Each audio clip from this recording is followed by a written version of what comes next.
Hello fellow flowers, Violet here. It's been way too long since I last made a video, but in the time that I've been offline, I have learned some valuable lessons and I thought that I would share those with you today.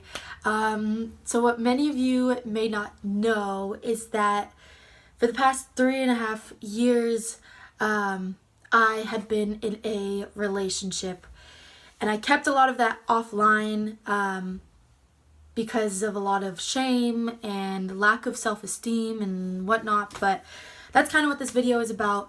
And for the last 1.5 years, I had been we were engaged. So this is kind of how I got out of that relationship. So for the sake of this video, we will call him Mark. So before I met Mark, I had just moved out. I was about to graduate high school. I was renting from my sister, working part-time. I didn't even have a car yet, really. My life was kind of it was like a blank slate. There was not a lot going on. But I felt like I was ready for a relationship. I wanted one. I wanted to know what it was like. I thought that, I had always been reading different things, relationship advice, listening to different people talk about relationships, and I was really intrigued and I wanted to try my hand at a relationship. And Mark worked with me. He was a cook and I was a waitress, and he didn't speak much English, but I spoke a little bit of Spanish, and so I flirted with him basically. And one of the first lessons that I hope you'll take away from this video is that a relationship should definitely be mutually pursued. In this case, I did a lot of the pursuing. And that was something that my dad taught me when I was 15, was that if you're doing all the chasing and you're putting in all the work, he's probably just not that into you. And that was something that it took me a while to realize. But alas, when Mark was 2.5 hours late to our first date, I didn't bat an eye. I really was so determined, and really headstrong, and didn't really want to admit to myself that I didn't want to have to tell other people either that I had even waited 2.5 hours. But it was the longer and longer that I waited, it was the more and more I got invested. And that's kind of how the relationship went for the next 3.5 years. I ignored a lot of the signs, which you should never do.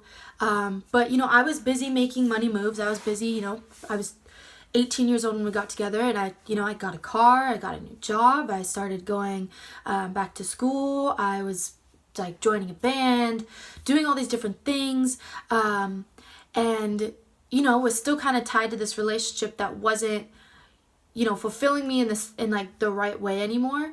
But because again, I was so invested in it, I didn't think anything of it. I just kind of kept things going, even though I was beating a dead horse. I wasn't entirely happy. If ever I was not feeling something, I would do my best to communicate my feelings like they tell you to do. And if I didn't see the results that I was hoping to see, I would kind of just tell myself that I was wrong and that I needed to change. And all of my compromises worked eventually. They eventually paid off because we moved in together. And then in February of 2018, I want to say, he proposed. And it was kind of just the next step for the relationship. And, I figured why not? And I said yes. But I guess the next lesson is, if you ever find yourself in a situation where all you are two people that get along, then the right answer is not yes. It's not yes. And I knew that, but again, I was trying to convince myself that my feelings were illegitimate. I was just stressed, or I was low on sleep, or I was not working out enough, or I don't know, but he was telling me these things, and so I just listened to him and believed him. I let him kind of beat me down, and I made myself believe too that, things are fine.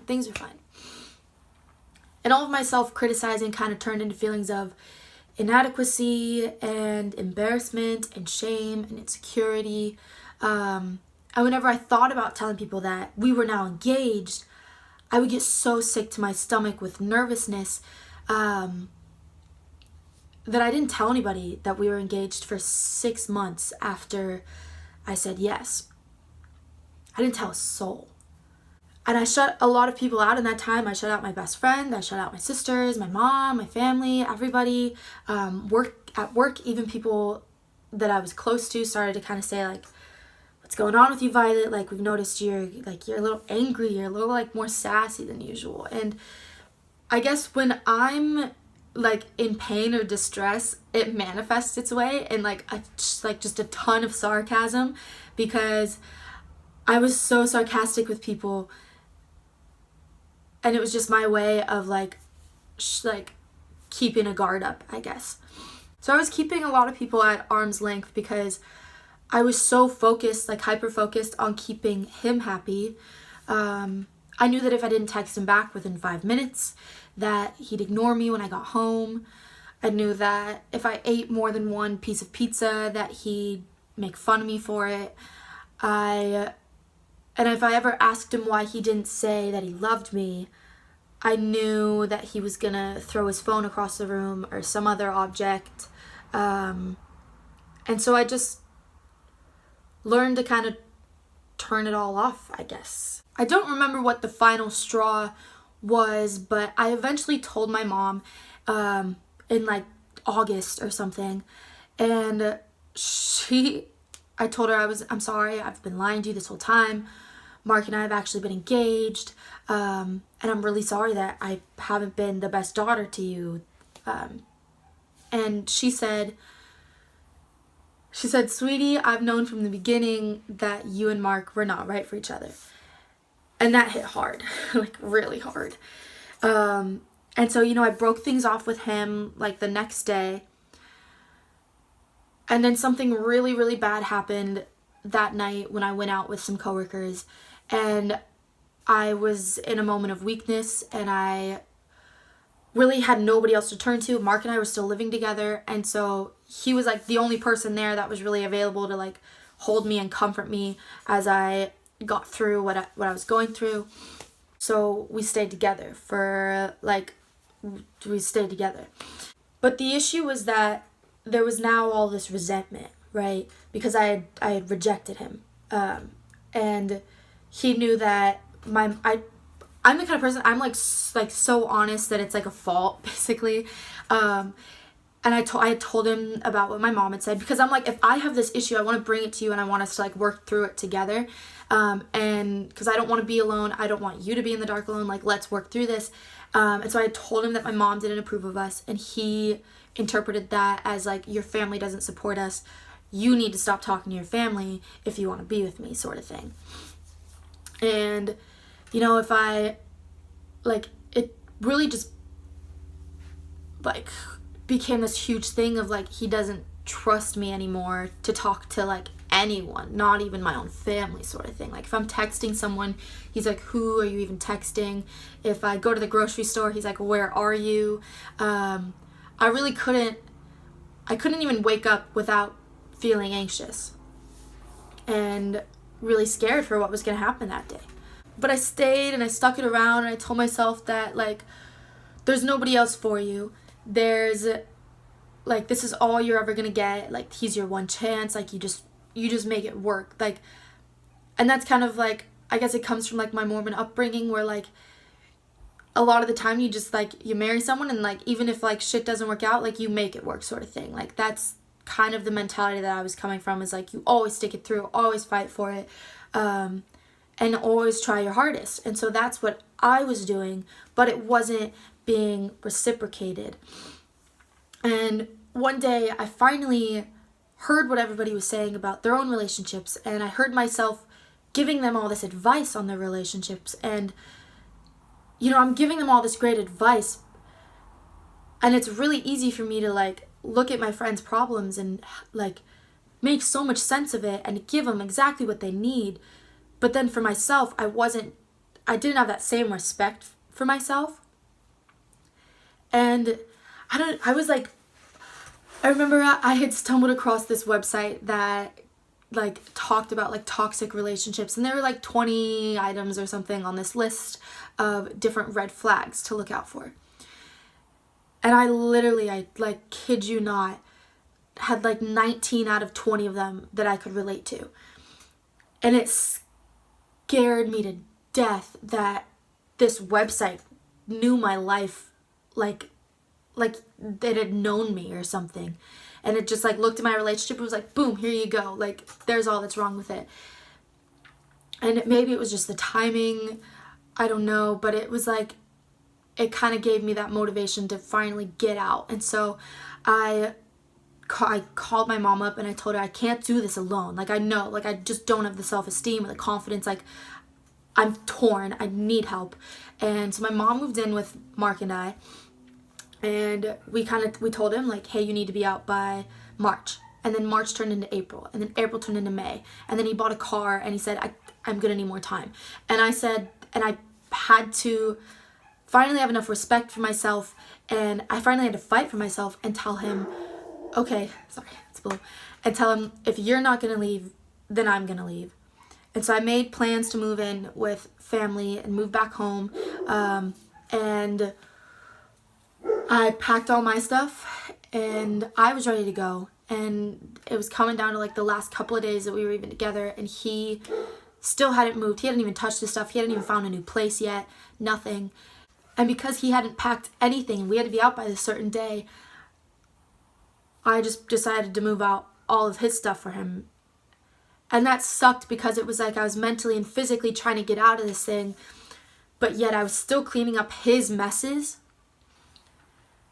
And so I started, opening up to more and more people, and it was really surprising and really empowering to realize that the more and more people that I finally opened myself up to, the more people supported me. And, it was really like a community effort to get me out of this relationship because of how determined I was to make it work. Like, it really took everybody's little ounce of advice and help for me to get the strength to do it. Because for a long time, he had me believing that I was completely alone.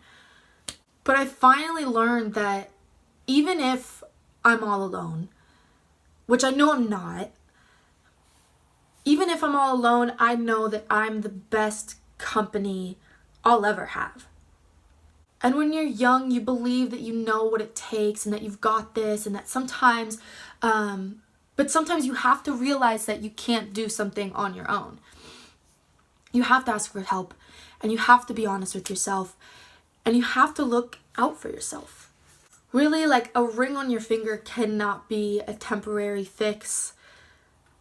A ring is a lifelong commitment.